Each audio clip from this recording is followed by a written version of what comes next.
Bueno, hoy miércoles 7 de febrero, tenemos como invitado a Lisandro Teskiewicz.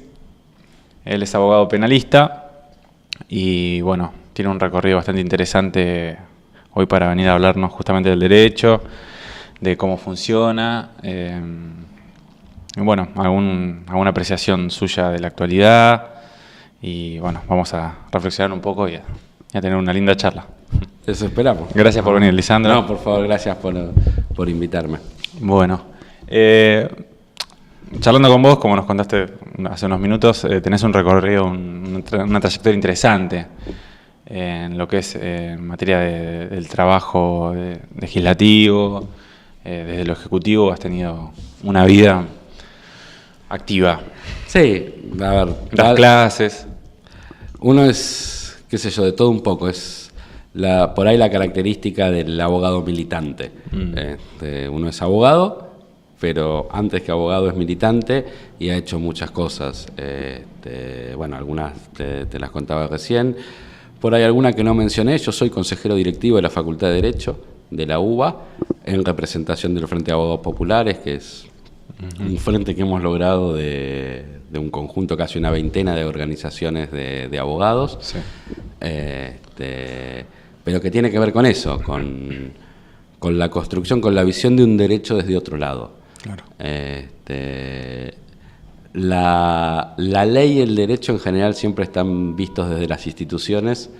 No somos pocos, aunque somos una intensa minoría, en la Argentina los abogados que siempre hemos querido ver el derecho desde el pueblo, que pensamos como guía en un Ortega Peña, claro. En un Duhalde, en compañeros de distintos ámbitos del campo popular, también en un Martins, que era del PC, o en un Caracachov o en una Maya, que eran radicales, claro. Pero compañeros que pensaban el derecho desde el pueblo. Claro, vendría a ser más o menos desde lo académico, desde distintos ámbitos, venís desde una historia, tal vez de gente que se involucra desde otra mirada, ¿no? Sí.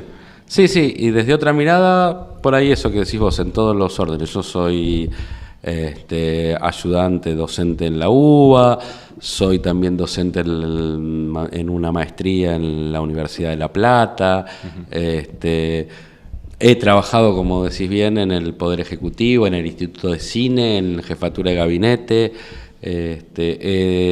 hoy trabajo y he trabajado antes en la legislatura porteña.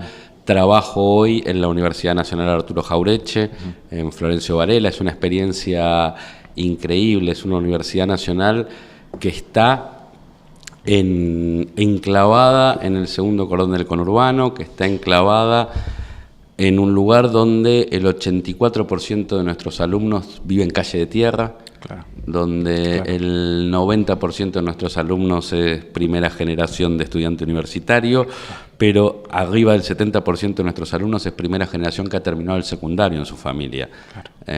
Entonces, bueno, la idea es pensar el derecho desde ahí. Claro, qué fenómeno nivelador en lo educativo justamente, ¿no? De llevar la tarea, digamos, de la educación desde el lugar donde tal vez haga falta realmente. Tener una oferta educativa. Sí, a ver, yo tengo militancia en muchos aspectos, militancia territorial, profesional y militancia universitaria. Uno que ama la universidad pública, es hijo de la escuela pública, de la universidad pública. Yo desde salita de 5 hasta ser hoy consejero directivo en la UBA, siempre fui a la educación pública. También es una forma de devolver un poco todo lo exhibido, claro. Pero además es entender cuál es la potencialidad de eso. En la Argentina, al censo 2010, solo el 19% de nuestra población ha accedido a la educación superior.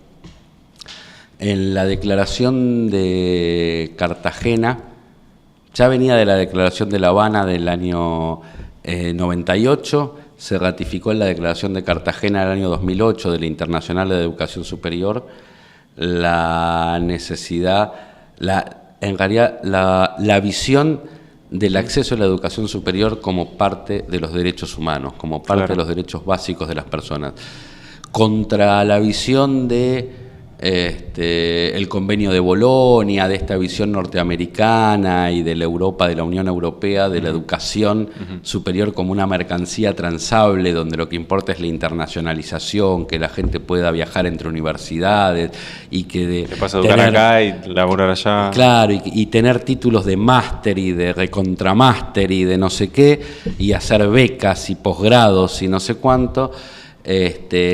La Habana en el 98 primero, Cartagena en el 2008 después, vienen a decir la educación es un bien no transable, la educación es un bien social. La educación, y el acceso a la educación es un derecho. Hoy estamos preparando en otro clima y muy difícilmente lo que va a ser la nueva reunión de educación superior que va a suceder en la ciudad de Córdoba en el 2018, a 100 años de la reforma universitaria, donde en otro clima de los gobiernos de América Latina, en otro clima mundial, somos quizás algunos los que vamos a ir a tratar de sostener estas posiciones y defender eso. Creo que la Jauretche en eso es un faro, pero todas las universidades nuevas construidas en la última década son un esfuerzo por concretar efectivamente ese anhelo de que todos los argentinos o todos los habitantes de la Argentina tengan ese acceso a la educación superior. Sí, tal cual. Sabes que justamente en ese sentido... No sé cómo nos fuimos hasta ahí, pero bueno. No, está bien, tiene un porqué, porque justamente quería preguntarte cómo eso influye en lo que vos interpretás de lo que es el sistema de justicia penal hoy en la Argentina. Esta participación, esta cercanía, que vos tal vez lo haces de tus ámbitos educativos, o sea, sí, te da una visión distinta. Y tal vez hay otra que es más académica, más punitiva. Bueno, hoy en día hay muchos ejemplos, siendo 7 de febrero de 2018, tenemos muchos ejemplos recientes al respecto. Sí, sí. A ver, yo con el derecho penal es como todo, es un amor y un odio, ¿no? Uno tiene acerca desde muchos lugares. Yo ejerzo el derecho y ejerzo sobre todo en materia penal. Doy clases de derecho penal en la Cátedra Lagia con Elizabeth Gómez Alcorta, con la verdad gente que sabe mucho y que forma mucho. Entonces uno lo estudia y lo ejerce. Y uno hay algunas cosas que nosotros tratamos de explicar cuando damos clase, que nos damos cuenta que es muy difícil para el acercamiento de quien no tiene la experiencia vivida, de quien no ha transitado el derecho penal. Pero la verdad que nosotros seguimos las posiciones, las doctrinas de Raúl Zaffaroni, que es un maestro en el derecho penal. A veces no se entiende en la Argentina. Hoy en el mundo, en la doctrina penal en el mundo, el debate es entre un alemán, Günther Jacobs, y Raúl Zaffaroni. Eso es lo que se discute en el mundo. Sí. Entre un tipo que escribe un derecho que sirve para que las clases medias alemanas se queden tranquilos de que los turcos no los van a invadir, de que los africanos no se tirarán al Mediterráneo y se quedarán con sus posesiones, y un tipo que escribe desde América Latina pensando en un derecho que tiene que servir para otra cosa. Y ese es el debate teórico que hay en el mundo. Nosotros acá a veces es piedra de toque, se discute si es más político, si está bien, si están mal las cosas que dice Zaffaroni, y no nos damos cuenta la dimensión que tienen las teorías que él ha desarrollado. Se habla de la persona y no de lo que está. Claro, de la idea. Y la verdad que nosotros cuando tratamos de explicarlo de las clases, yo ahora por primera vez, yo doy clase en la UBA desde el año 2006.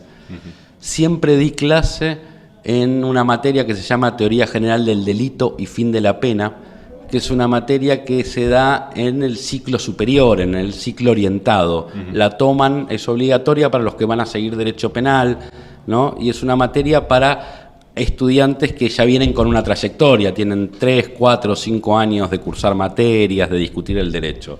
Este año, por primera vez, gracias a la invitación de Elizabeth Gómez Alcorta, estoy dando elementos de derecho penal, que es una materia que se le da a los chicos que recién ingresan, claro, los que todavía es la primera materia sobre derecho penal que ven.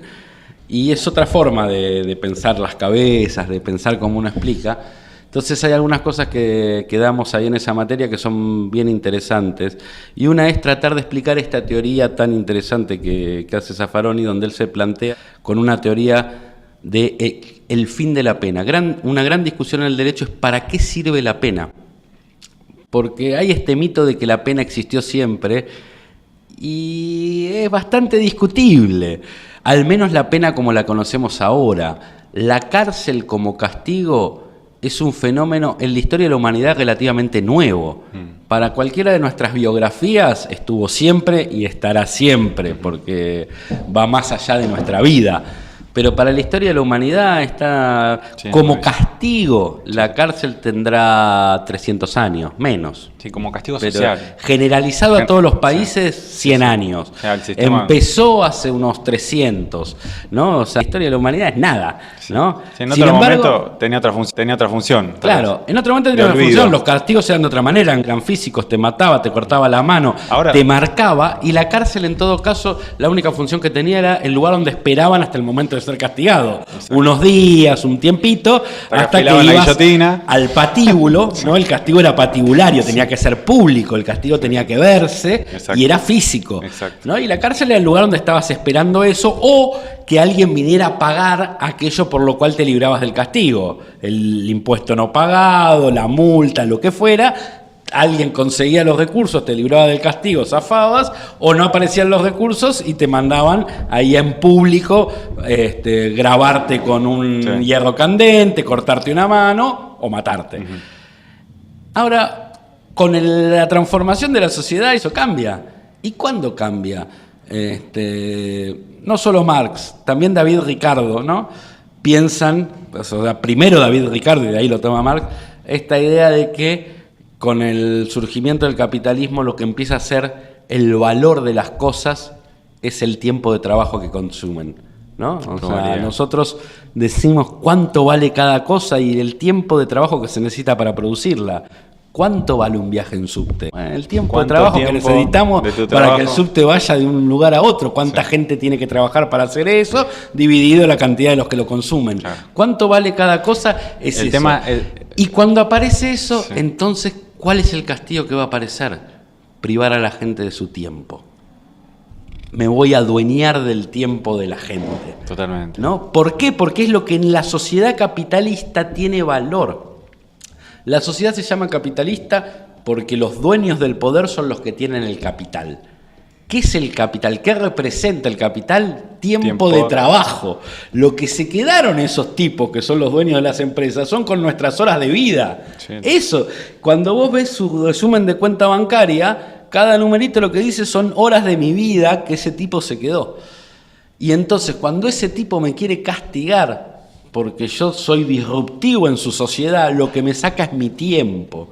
Porque lo que vale es mi tiempo. Activa un mecanismo que te priva de ese tiempo. Activa un mecanismo y ahora si querés lo charlamos un poco. Ese mecanismo no siempre es tan... Pero que además en su principio tiene una doble función.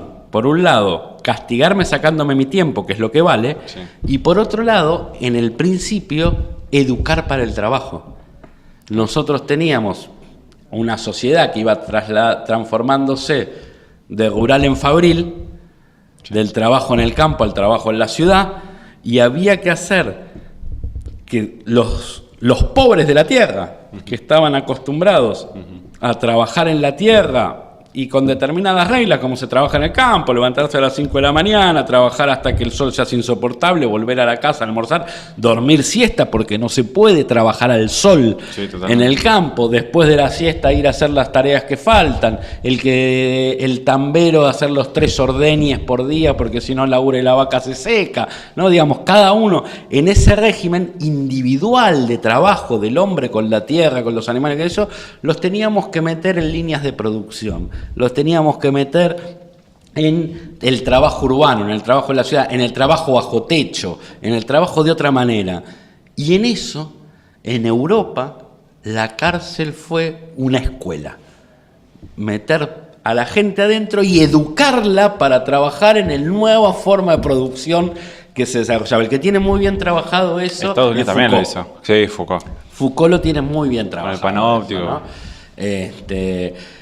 Sí, el panóptico es quizás ya un poco más con vigilar y un sistema de castigar, control, el panóptico de Bedkamp, porque el panóptico no es de Foucault, No es de ¿no? Foucault. Foucault habla sobre Yo el leí libro eso, del panóptico yo leí a de Foucault, otro. sí. El artículo de Foucault es muy bueno, criticando o analizando, criticando en ese sentido de la palabra, no diciendo Sí, es sí. bueno o es malo, analizando qué significa esa propuesta que Desandando la trae idea, un claro. ingeniero inglés de cómo organizar las cárceles para que sean más útiles, ¿no? Pero bueno, toda esta idea que tiene que ver en ese sentido grande, si se quiere, con la conformación de la sociedad en la que vivimos, también viene aparejado, viene trayendo metida todo aquello de que nos va metiendo en nuestra cabeza la ideología. Todos nosotros somos seres humanos que viven en un tiempo y en un espacio y estamos atravesados por ciertas ideas que corresponden a nuestro tiempo y a nuestro espacio. Aún aquellos que nos sentimos rebeldes sobre eso y ese espacio nuestro está atravesado por una cultura hegemónica. Y entonces hay ciertas cosas de esas ideologías que van calando. Aquello hoy suena de modé, pero yo todavía no encontré a nadie que lo explique mejor, ¿no? Hablar de Althusser y de los aparatos ideológicos del Estado, pero no encontré a nadie que lo ponga mejor, aunque hayan pasado los años. Totalmente. Pero eso que va construyéndose en nuestras conciencias va calando. Y por ejemplo, una de las cosas que nosotros tenemos es que si vos parás a cualquier persona por la calle, o nosotros mismos hablando en el asado del domingo con la familia, en la sobremesa, en el café con un amigo, discutiendo, tenemos estas ideas.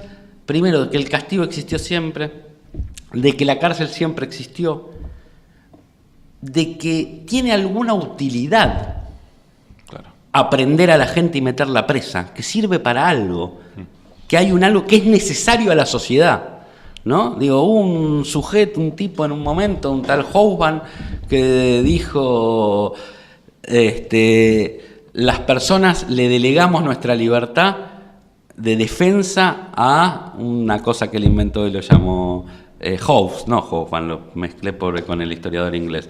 Hobbes, ¿no? Que él llamó Leviatán y dijo, bueno, nosotros resignamos nuestra capacidad de defendernos, nuestra libertad, a cambio de que él nos va a cuidar. Y a partir de ahí, aún en aquellos que criticamos esas teorías, que las discutimos, hay alguna parte de nuestro sentido común que funciona como que hay un monopolio del ejercicio de la fuerza por parte del Estado que es necesario para nosotros, que es no solo legítimo, sino que es útil. Y a partir de ahí surge quizás una de las gamas más interesantes de la teoría del derecho penal, que es la discusión sobre la teoría del fin de la pena. ¿Para qué sirve penar? Y ahí hay muchas escuelas. Tenemos las escuelas retribucionistas, ¿no? Que dicen, bueno, penar sirve para devolverle al delincuente el mal que hizo, ¿no? Primero tenemos un sujeto delincuente, sí, donde su delito no solo es haberle causado un mal a otro, sino que además es una muestra de lo erróneo de su personalidad, lo fallado que está, es un otro malo en sí. Entonces, delinquió, eso lastimó a otro. Pero además el lastimar a otro nos demuestra que él es malo. Y entonces hay que devolverle lo que hizo. El sumum de esto está en el código de Hammurabi, ojo por ojo, nos quedamos todos ciegos. Pero después hay quienes han teorizado sobre eso y tenés tipos importantes, Hegel, ¿no? Con la idea esta de que el delito es la privación es la negación del derecho y el castigo es la negación del delito, sí, y es la afirmación del derecho. Entonces ahí hay una escuela que cree que castigar es útil en sí mismo, que para la sociedad es útil que a los malos se los castigue, que hay sujetos que son malos y hay que castigarlos. ¿Por qué? Porque sí, porque eso es bueno, porque al malo hay que castigarlo. Después, con el correr de los años, han surgido otras escuelas que dicen, no, pará. Nosotros vivimos en una sociedad, entonces las cosas que hace el Estado tienen que tener una utilidad. Y ahí vienen los que te dicen, no, el castigo sirve para reeducar, para conseguir que esa persona que tiene algo mal, que tiene algo roto, que tiene algo que no le funciona, lo volvamos a construir de acuerdo a una forma que sea útil para la sociedad. Dejando de lado, ¿no? Todas las implicancias éticas, morales y demás que pueda tener, y discutir si el Estado tiene derecho a reformularle la conciencia a un adulto. Exacto, vamos a salir hasta de las ideas. Digo, porque si nos metemos en esa discusión es filosófica, no es derecho, y es muy larga. Quizás la mejor expresión de eso visual es La Naranja Mecánica. No sé si leíste el libro, si viste la película. Ambos son muy impresionantes. Sí. El libro mejor que la película, cual es entendible. Toda esa violencia en pantalla sería difícil de tolerar, pero la película es muy buena también. Pero donde hay un Estado que reformula la psiquis de una persona para hacerla útil. Para hacerla útil, sí. Pero aún dejando de lado todas las connotaciones morales y objeciones morales que podemos tener a eso, lo más importante que tiene es que tenemos ya 2 siglos de experiencia de que eso no funciona. Pero que eso no funciona porque no puede funcionar, porque la lógica está mal. Hay una persona que no pudo adaptarse a una sociedad, suponiendo que adaptarse a la sociedad sea bueno. Estando dentro de la sociedad... ¿Quién es responsable ahí? Más la persona de adaptarse... pero digo, al margen de quién tenga la responsabilidad, la pregunta es, si una persona no pudo adaptarse a una sociedad estando en esa sociedad, la sacamos de la sociedad, la aislamos, la dejamos encerrada con un montón de gente que no se adapta a esa sociedad y suponemos que por el mero paso del tiempo en esas circunstancias se va a adaptar mejor cuando salga. Es ridículo. Además adentro del sistema está como... No, digamos, hasta acá, así, asá. Si yo conviviendo con un montón de tipos adaptados no me pude adaptar, me sacás de ese medio, me juntás con un montón de inadaptados durante una cantidad de tiempo y decís, no, ahora se va a adaptar mejor. No, claramente no. Así va a ser peor. Y no solo eso, lo tenés en condiciones que peor de las que puede llegar a estar. Claro, digamos, o sea, a lo que me voy a adaptar es a estas nuevas reglas. Claro. No, a estas nuevas reglas de esa sociedad que hay intramuros. Porque hay una sociedad intramuros que tiene otras reglas y que se mueve de otra manera. Y que convive con la sociedad de afuera y que tiene vasos comunicantes y que va y que viene y que esencialmente nos sirve a los que estamos afuera para tirar abajo de la alfombra lo que no queremos ver. Una de las cosas que ha demostrado, no el derecho, la sociología, en los estudios más importantes sobre los temas es... Cambia mucho en cada sociedad de acuerdo a su situación económica, social, cultural y demás, la cantidad de prisionizados, de gente puesta en prisión. Pero no solo que está en prisión, sino que pasó por prisión. Que pasó o que está en prisión. Sí. No, digo, Estados Unidos, con uno de los PBI más importantes del mundo, es el segundo país con mayor cantidad de prisionizados por habitante del planeta. El primero es Rusia, con otro PBI gigante, ¿no? Otros países con niveles muy altos de PBI tienen muy baja tasa de prisionización, como toda la península escandinava, ¿no? Suecia, claro. Eso juegan de otra manera, hacen otra cosa. Pero digo, hay un montón de estudios sobre eso, y una de las cosas que se ha estudiado mucho es qué pasa con las condiciones de vida en prisión. Porque, sobre todo los que defienden, después hay otras teorías, no vamos a avanzar, pero los que defienden esta idea de que la cárcel sirve para reeducar, en general, ¿qué te dicen? No funciona porque la usan mal. No funciona porque las cárceles no están limpias. Nuestra Constitución dice que las cárceles deben estar limpias y son para seguridad y no para castigo. Nuestra ley de ejecución penal dice cosas parecidas. La cárcel tiene que ser cómoda. Otra vez te dice, la ley dice el problema es un ambiente perfecto. Claro, el problema es que no están en buenas condiciones, los baños no funcionan, no hay esto, no hay lo otro. Ahora, lo que las investigaciones sociológicas demuestran es que ninguna sociedad tolera que nadie que esté adentro de la cárcel viva en mejores condiciones que el que vive peor que está afuera. Claro. Porque la sociedad no lo tolera. Porque si vos, estando afuera, estás peor que estar adentro, vas a hacer lo necesario para entrar, ¿no? Sí. Entonces, ¿cuál es el nivel de vida? ¿Cuáles son las condiciones de habitabilidad y de vida que tienen nuestros prisionizados? Sí. Peores al que esté peor afuera. Sí. Y ese peores es sin acceso a medicamentos, sin acceso a seguridad, olvídate, no hay ninguna seguridad, ¿no? O sea, quizás los máximos... Vos redondeame. Los máximos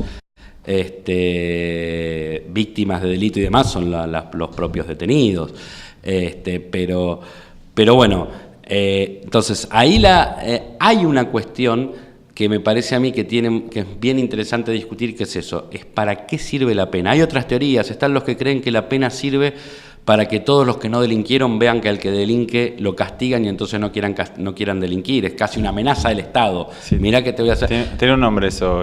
Teoría de la prevención general negativa. ¿No? Es el Estado te amenaza que te voy a castigar. La verdad que de vuelta, más allá de las discusiones éticas que podemos tener, si podemos vivir bajo la extorsión del Estado y que nos va a castigar, si esa es la forma en la que queremos vivir, exacto, además demuestra que no funciona. Digo, porque hace 200 años que amenazamos a la gente con meterla presa y los delitos se siguen cometiendo, se cometen más. Se más diversos. Cuando vienen estos cosas de mano Lisa, dura... Perdóname. Sí. Vamos a hacer un stop. Dale. ¿Te parece? Dale. Gracias.